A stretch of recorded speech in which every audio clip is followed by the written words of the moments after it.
They said I died of stomach cancer. The hair doesn't lie. History handed you its greatest self-made man, a Corsican nobody, born on an island that wasn't even French yet, who rose through the wreckage of a revolution, crowned himself Emperor of France, and proceeded to conquer the known world with an army that worshipped him like a god.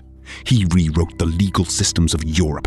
He built roads, schools, and institutions that still exist today. He was the most written about human being in recorded history, second only to Jesus Christ, Napoleon Bonaparte. The genius, the romantic, the underdog who won. The whole world agreed on this version. The hair disagrees.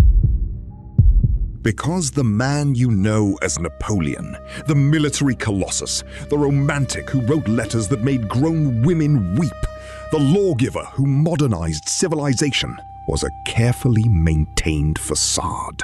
Behind it, a man who deliberately rechained 500,000 people after they had already been freed. A man who abandoned 35,000 of his own soldiers in a desert and sailed home to seize power. A man whose final days on a prison island contain enough forensic anomalies to keep toxicologists arguing for 200 years.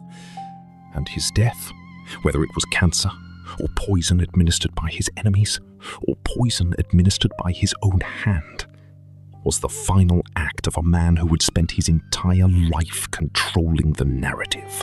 The question is whether he controlled this one too.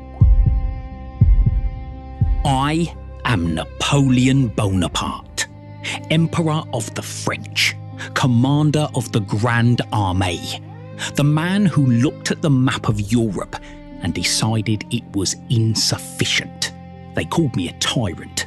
They called me a warmonger. The English called me short. I was 5'6", average height for a Frenchman of my era. The English propaganda machine invented the rest. They needed me small to feel safe. I conquered 42 nations. I reformed the law of France so thoroughly that my code still governs the daily lives of over 1 billion people. I built the institutions of the modern state from the ruins of a revolution. But there are things I did that the Code Napoleon cannot govern. Things that even I, in my more honest moments, cannot classify as necessary. And I want you to know what they were before the her tells you first. It is May 1821. The island of St. Helena, a volcanic rock in the South Atlantic Ocean, 1,200 miles from the nearest continent, specifically chosen by the British government because it was the most remote inhabited place on Earth. Napoleon has been here for 6 years. 6 years of damp stone rooms. 6 years of a British jailer named Hudson Lowe who read his mail, restricted his movements, refused to address him as emperor, and systematically, methodically reduced the most powerful man of the 19th century to a prisoner who was not even granted the dignity of his own title. In those 6 years, Napoleon has gone from the man who terrified every throne in Europe to a 51-year-old man with swollen legs, a distended abdomen, and hair that is falling out in clumps. And here is where the history books stop and the forensic record begins. In 1961, a strand of Napoleon's hair was submitted to the FBI crime laboratory using neutron activation analysis, a technique that can detect trace elements at the level of parts per billion. The results? Arsenic levels 13 times above the normal human threshold. Researchers were skeptical.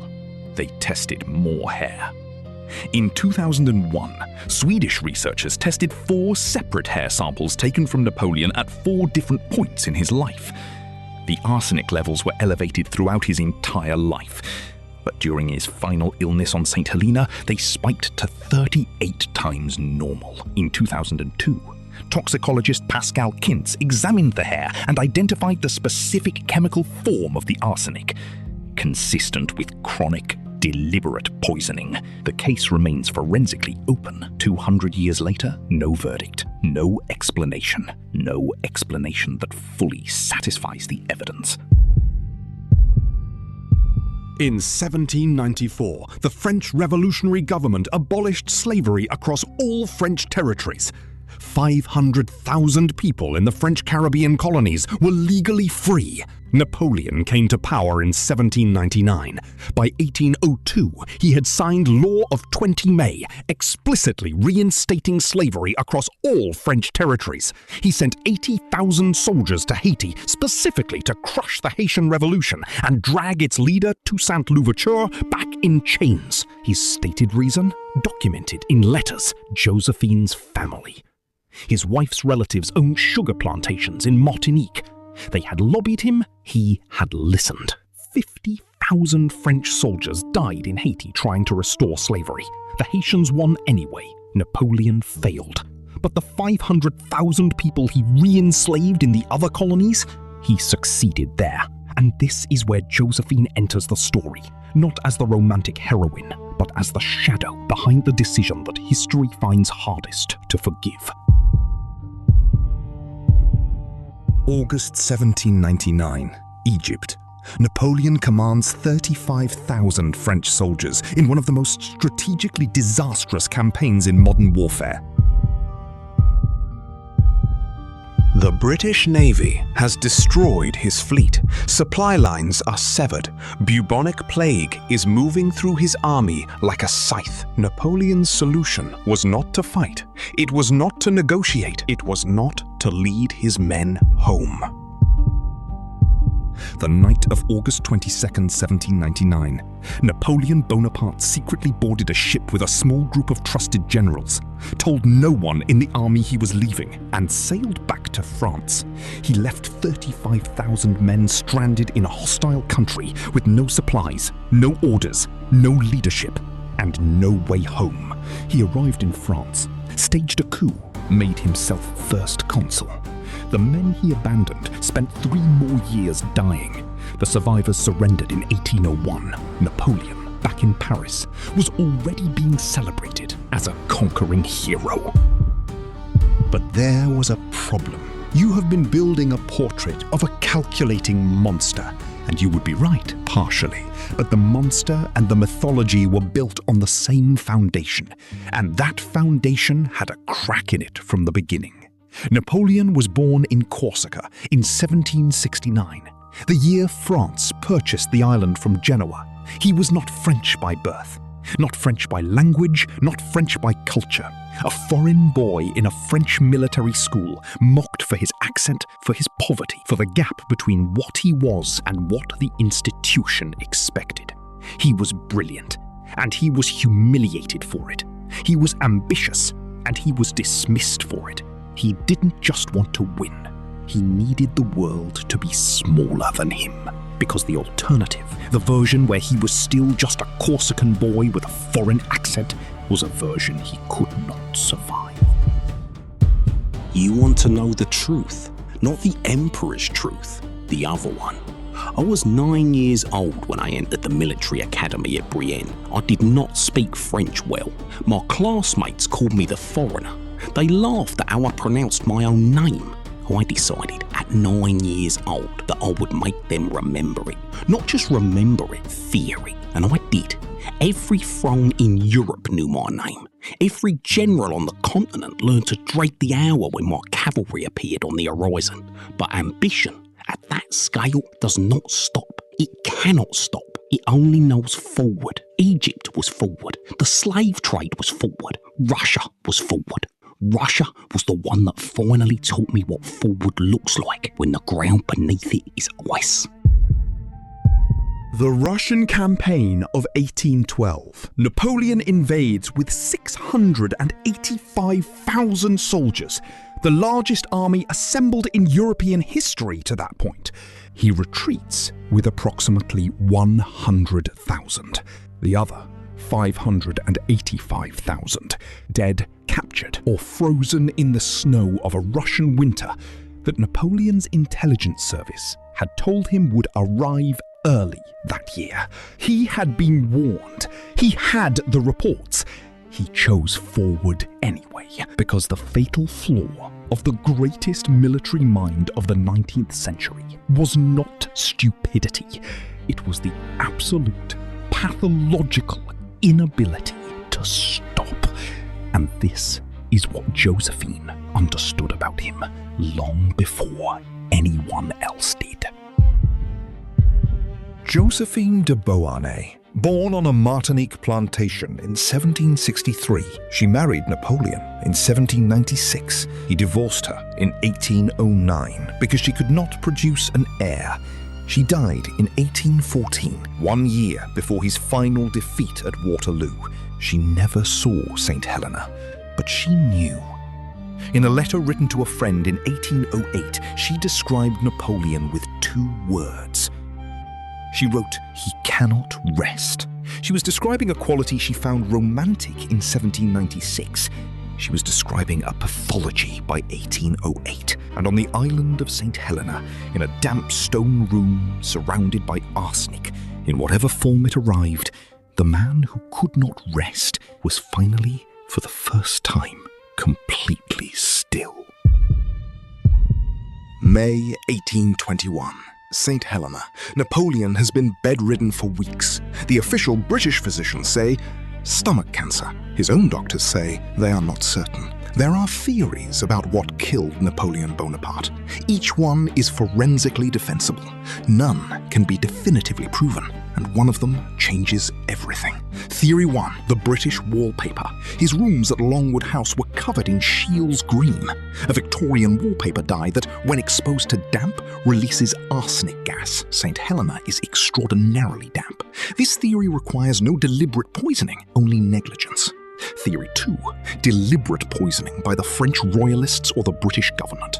The arsenic in his system was in a form consistent with oral administration, in wine, in food, by someone trusted, someone inside his household. August 12th, 1820, 9 months before my death. I am in my bedroom at Longwood. I know what is happening to my body. I have known for some time. I have a choice. I can die slowly. I can let them watch me decay. The great emperor reduced to a bedridden old man, photographed in my weakness, displayed as their proof that ambition ends in humiliation. Or I can control the timing. I had studied chemistry as a young man. I understood dose and threshold. I understood the difference between a dose that kills quickly, which leaves evidence, and a dose that accelerates a process already underway. A dose that looks to any physician without a laboratory, exactly like stomach cancer. I had access. More wine, more medicines, my own hands. They wanted to parade my dying body as their victory. The Roman mob's triumph. The conquered king, publicly broken. I denied them the timing. I arranged my own exit. As I arranged everything, the hair will never prove it. That was the point. Josephine would have understood. The rest of them got the myth. She got the truth. On May 5th, 1821, at 5:49 in the afternoon, Napoleon Bonaparte died. Official cause: stomach cancer.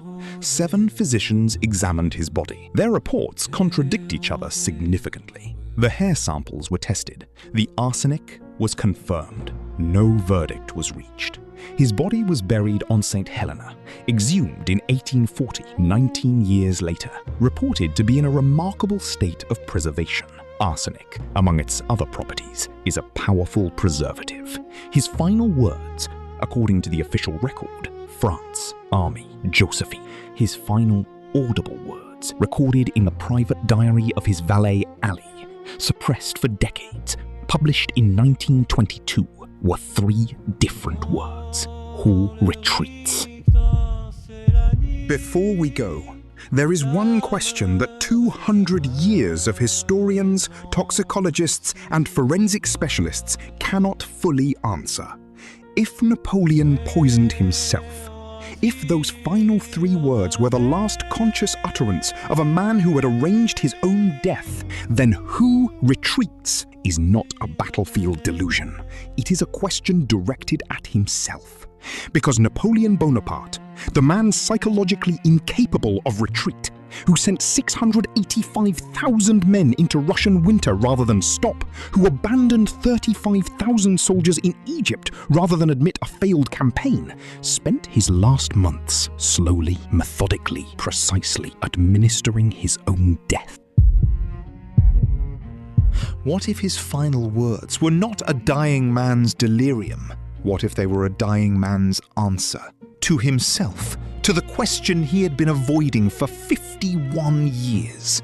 And if a man who built an empire on the premise that retreat was impossible chose in his final act to retreat from life itself, what does that make everything that came before it? Napoleon wasn't the only emperor hiding what actually killed him. Some secrets are meant to be buried. Others are meant to be told. See you in the next confession.